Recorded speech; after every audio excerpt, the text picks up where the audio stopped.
Hi friends, welcome to my channel. ఈరోజు video hotel style పల్లి పుట్నాల చట్నీ అండి.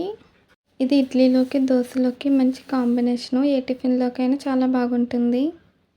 ఇప్పుడు మనం పల్లి పుట్నాల చట్నీ ఎలా తయారు చేసుకోవాలో చూద్దామండి. ముందుగా నేను ఇక్కడ చట్నీకి కావాల్సినవన్నీ కూడా తీసి పెట్టుకున్నాను. ఇప్పుడు ప్యాన్ పెట్టి ఆయిల్ వేయాలండి. ఆయిల్ హీట్ అయ్యాక పచ్చిశనగపప్పు, మినపప్పు వేసి వేయించుకోవాలి.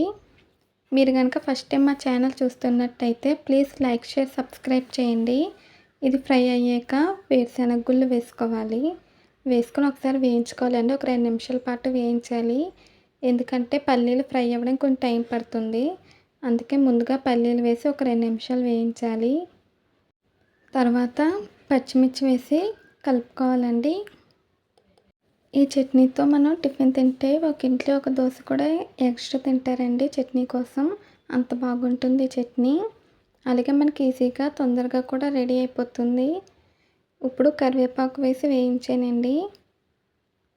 ఇప్పుడు ఒక 2 నిమిషాల పాటు వేయించాక మనం వేపిన శనగపప్పు వేసుకొని వేయించుకోవాలి. వీటిని పుట్నాల పప్పు అని కూడా అంటారండి. పుట్నాల పప్పు, పల్లి కలిపి చేసుకుంటే టేస్ట్ చాలా బాగుంటుంది. ఇది హోటల్ స్టైల్ చట్నీ అండి. వీటిని బాగా ఫ్రై చేసుకోవాలి. సిమ్లో పెట్టి వేయించాలండి.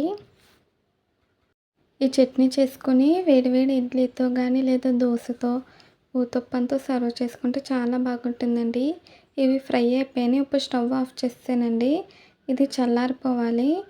ఇది ఇప్పుడు చల్లారిందండి. ఇప్పుడు మనం దీన్ని మిక్సీ జార్లోకి తీసుకోవాలి. ఇది పూర్తిగా చల్లారిపోయాక అప్పుడు మనం మిక్సీ జార్లో వేసుకోవాలండి. ఇప్పుడు తగినంత వాటర్ వేసుకుని రుచికి సరిపడ ఉప్పు వేసుకోవాలండి. పచ్చిమిర్చి మీ కారానికి తగ్గట్టుగా వేసుకోండి ఫ్రెండ్స్. ఇప్పుడు మూత పెట్టుకొని మిక్సీ పట్టుకోవాలండి. మెత్తగా సాఫ్ట్గా అయ్యేంతవరకు కూడా గ్రైండ్ చేసుకోవాలి. ఇప్పుడు మనకి చట్నీ అయితే రెడీ అయిపోయిందండి. దీన్ని బౌల్లోకి తీసుకున్నాను. మీరు కన్సిస్టెన్సీకి తగ్గట్టుగా వాటర్ వేసి కలుపుకోవాలండి.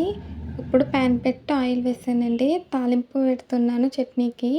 ఆవాలు వేసి చిట్పట్లాడాక కరివేపాకు, ఎండుమిర్చి వేసి వేయించుకోవాలి.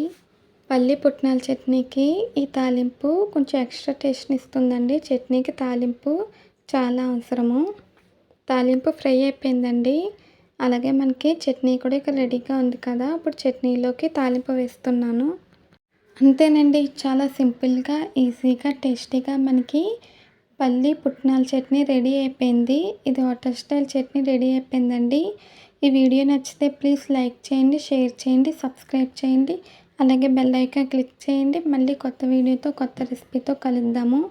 Bye friends. ఈ రెసిపీ మీరు ట్రై చేస్తే ఎలా వచ్చిందో కామెంట్స్లో తెలియచేయండి. Bye friends.